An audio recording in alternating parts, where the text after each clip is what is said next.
자, 바로 이어서 여의도 포커스 진행하겠습니다. 오늘 강정수 블루닷 AI 연구센터장 나와 계십니다. 어서 오십시오. 안녕하세요. 네, 시장이 드디어 네. 넉 달도 안 돼서 4천 갖고 네. 장중에 4,030포인트까지 네. 찍었습니다. 이거 굉장히 강한 거. 속도적으로도 그러지 않습니까? 그렇죠. 예. 우선 미국에서도 우선은 경기 후퇴에 대한 우려들이 완전히 사라지면서 계속해서 불장이 계속해서 지속될 거라는 전망들도 나오고 있고, 한국도 지금 보조를 마치면서 함께 지금 성장하고 있는 좋은 모습을 보여주고 있다고 저는 생각이 듭니다. 그래서 계속 이런 모습들이 저는 당분간 이어지지 않을까 이렇게 생각하고 있습니다. 네. 네.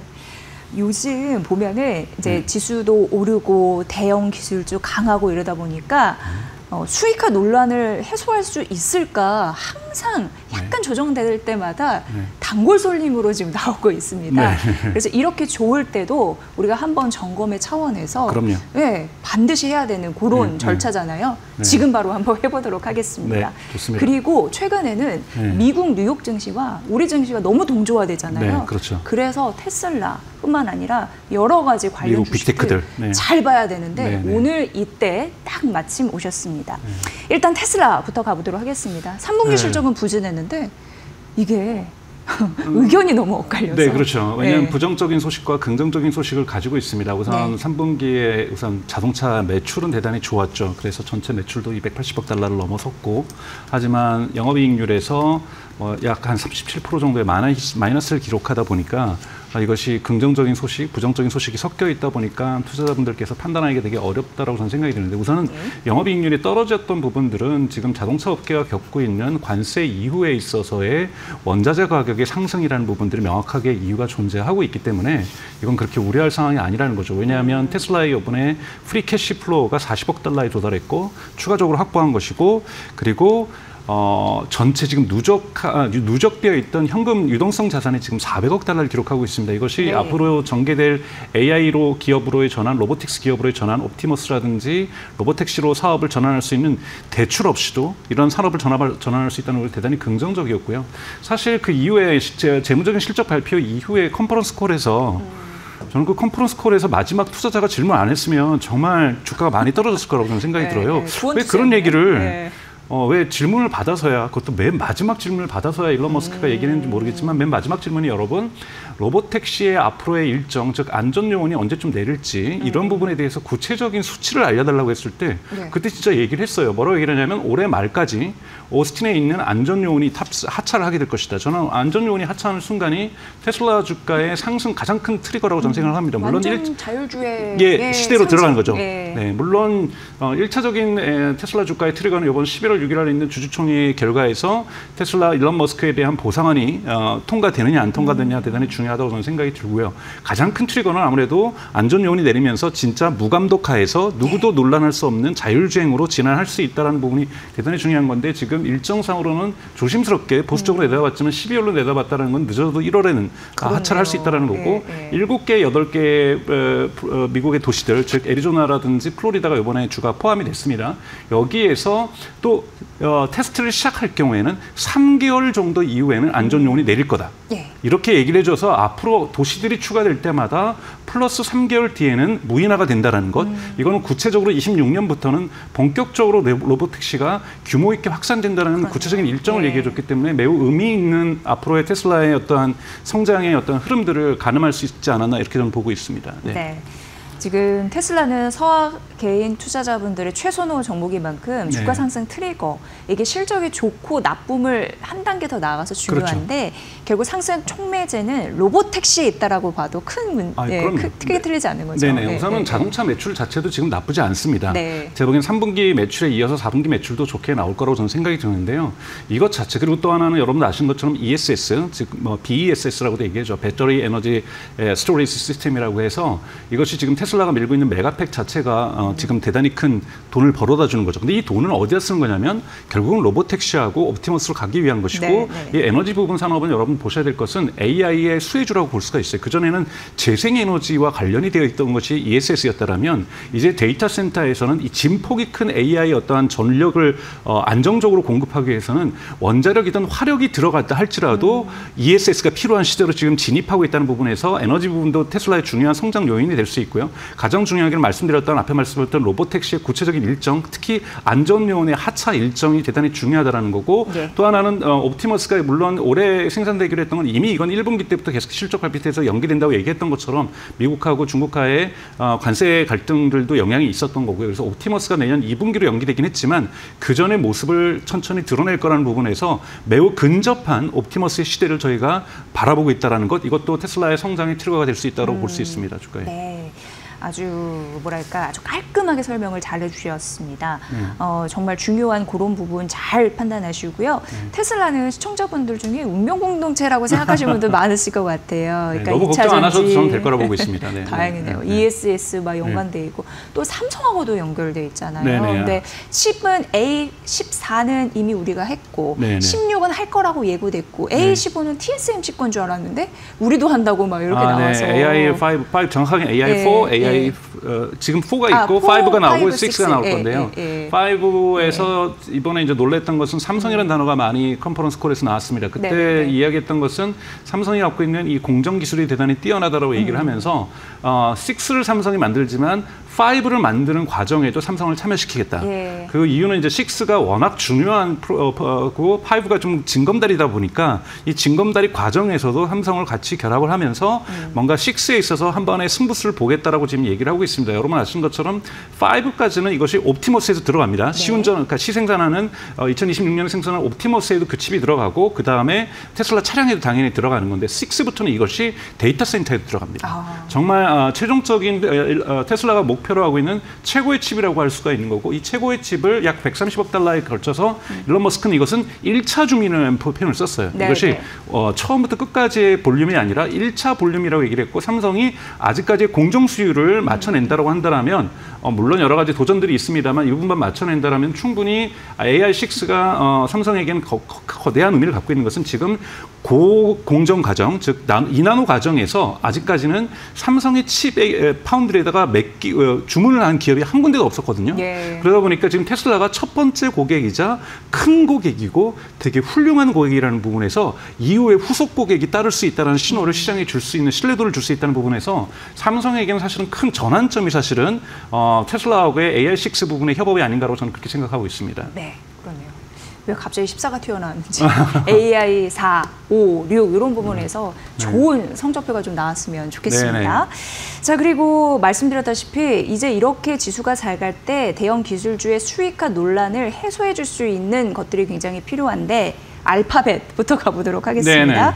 구글 클라우드 시장 점유율 확대 이런 부분 중요하고 최근 엔트로피가의 빅딜 이런 부분도 화제가 됐었는데요. 어떻게 보세요? 사실 뭐 구글하고 엔트로픽 빅딜부터 먼저 말씀드리면 이제 TPU라고 해서 구글이 자신들을 위해서 만든 흔히는 커스텀 칩이라고 할 수 있는 AI 커스텀 칩이죠. 이걸 가지고 지금까지는 구글만 썼었는데 이 칩을 지금 엔트로픽이 무려 100만 장을 그리고 그것을 통해서 만들 수 있는 데이터 센터의 크기를 1기가와트, 즉 1기가와트의 데이터 전력을 필요로 하는 데이터 센터라는 것은 여러분 원자력 발전소 하나를 의미합니다. 그 정도의 전력이 필요로 하고요. 지금 울산에 짓고 있는 국가 AI 센터보다 더욱더 큰 규모라고 볼 수가 있죠. 이 부분을 구글이 따냈다고 볼 수 있는데 또 이건 요즘 논의되고 있는 서클 딜스, 그러니까 즉 순환 거래라고도 할 수가 있죠. 왜냐하면 엔트로픽의 3대 주주 정도가 구글이 알파벳이거든요. 그래서 자신이 투자한 기업에다가 또 하나 이런 거래가 성사됐다는 것은 자전 거래 느낌. 네. 그렇기 때문에 이제 큰 틀에서 볼 때는 엔비디아하고 오픈 AI 계약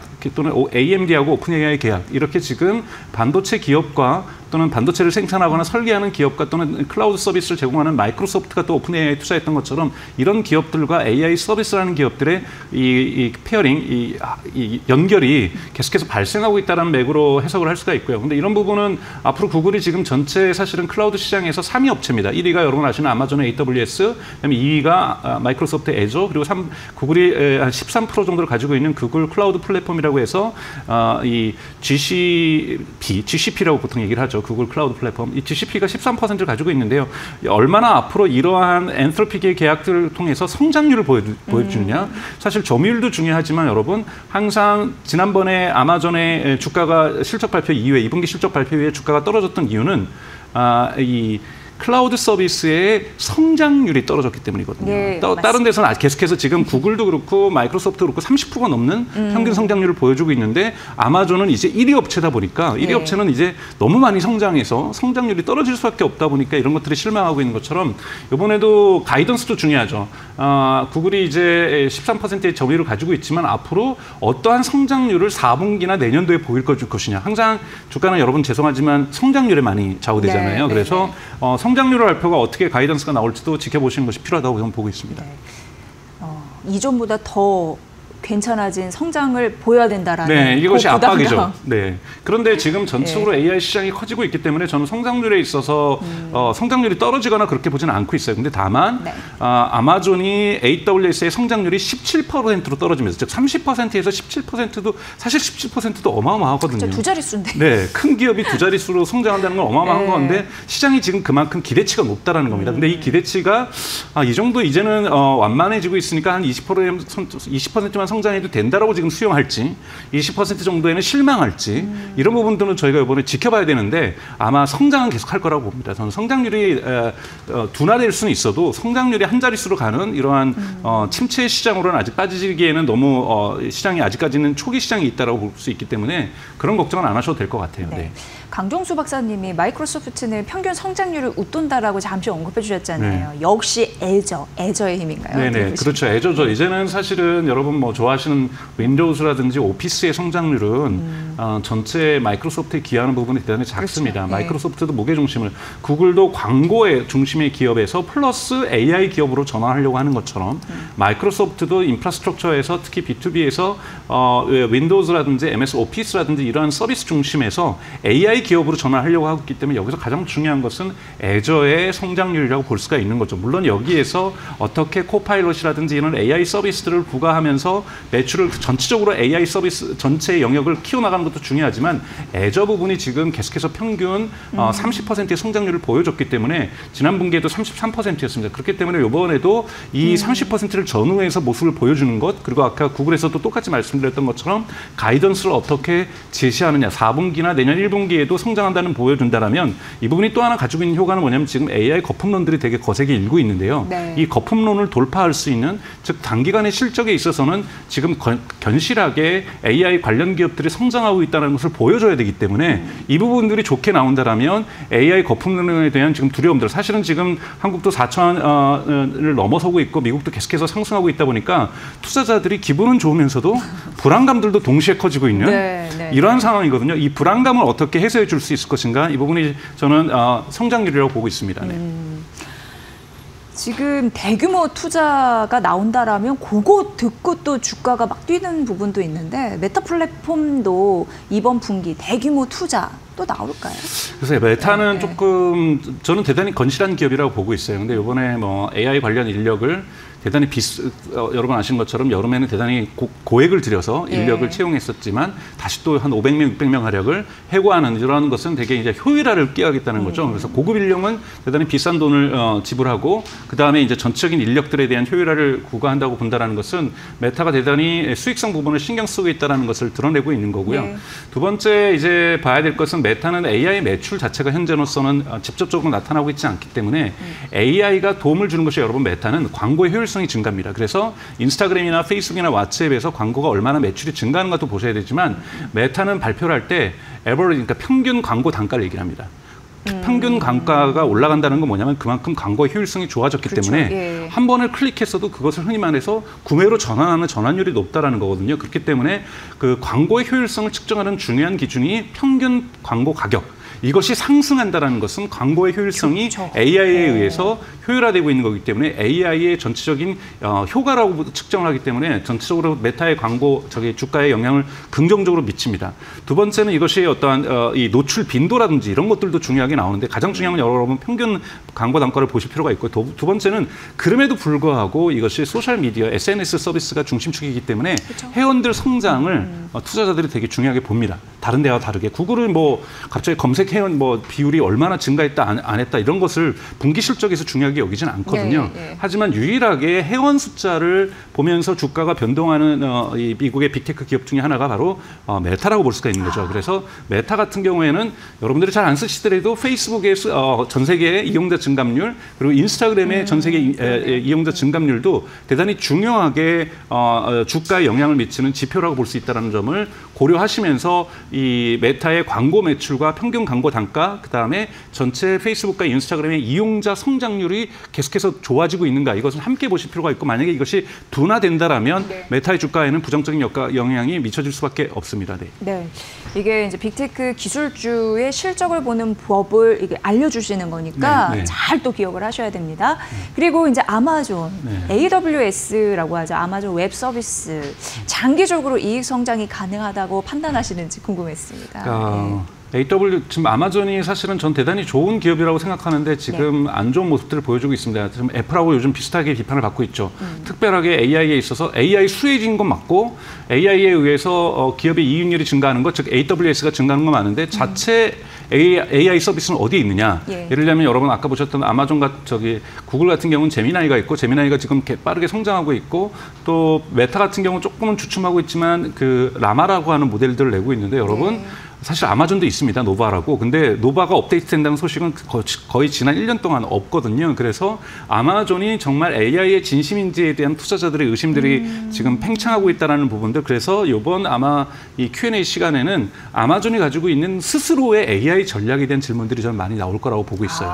그래서 이 부분도 어떻게 Q&A 시간에 답변이 나오는가. 아마 재무성과에는 이 부분이 포함되지 않겠지만 노바라든지 자체 AI 전략에 대한 질문들의 투자자들의 추궁들이 명확하게 있을 거고요. 여기에 따라서 주가가 많이 반응할 것 같고, 두 번째는 이제 AWS인데요. AWS는 수익률이 여러분 이익률이 거의 36%까지 이를 정도로 대단히 황금알을 낳는 거기라고 할 수가 있는 거죠. 이 황금알을 넣은 거기가 지난 분기 때 이제 성장률이 17%로 줄어들었다라는 거예요. 이거는 어느 정도 투자자들이 감내를 하고 있죠. 워낙 1위 사업자다 보니까. 그런데도 불구하고 계속해서 기대하는 거는 두 자릿수 성장률은 유지해줘야 된다는 거죠. 그래서 이 부분들을 어느 정도 지금 만들어내고 있는가. 이런 부분에서 근데 다 첫 번째로 걸려 있습니다. 그러니까 아마존은 예를 들면 애저 같은 경우에는 그나마 코파일럿의 즉 오픈 AI에 강력한 투자를 해서 그 상품을 그러니까 먼저 서비스할 수 있는 이 권한을 가지고 있고, 구글 같은 경우는 제미나이를 묶어가지고 사실은 구글 클라우드를 판매하고 있는 건데 지금 아마존 같은 경우에는 이러한 다양한 AI 서비스가 아마존 서비스에 된다라는 것이지 아마존의 자체 강력한 AI 무기가 없다라는 것, 이 부분들이 좀 걸리긴 하는데요. 이 부분들이 성장을 둔화시키는 것인지에 대한 두려움들도 시장에 존재하고 있는 거거든요. 그래서 아마존 AWS의 성장률은 이번에도 뭐 20% 30%씩 간다라면 아마 어닝 서프라이즈 나오면서 주가는 크게 상승할 겁니다. 그래서 두 개가 따로 놀고 있지만 사실은 같이 묶여 있다는 부분들을 좀 보실 필요가 있다고 저는 생각이 듭니다. 지금 강정수 센터장이 말씀해 주신 이 기업들이 실적 발표 그리고 이슈 있을 때마다 우리 시장과 굉장히 연동성 강하잖아요. 네, 그렇죠. 그래서 오늘 굉장히 중요한 포인트를 잘 알려주셨으니까 꼭 잘 소화하시면서 국내 증시뿐만 아니라 미국 시장에도 대응하시기 바라겠습니다. 어쨌든 AI 투자를 의심하지 말라. 그럼 실적으로 보여줘야 된다. 네, 맞습니다. 단기 실적에서는 나쁘지 않을 거로 좀 보고 있습니다. 골자국 또 긍정적으로 바라봐 주셔서 그런 부분을 훈풍을 받아갈 수 있을 거란 내심 그런 바람이 생기네요. 자, 오늘 강정승 블루닷 AI 연구센터장님과 함께 분석해드렸습니다. 잘 들었습니다. 고맙습니다. 네.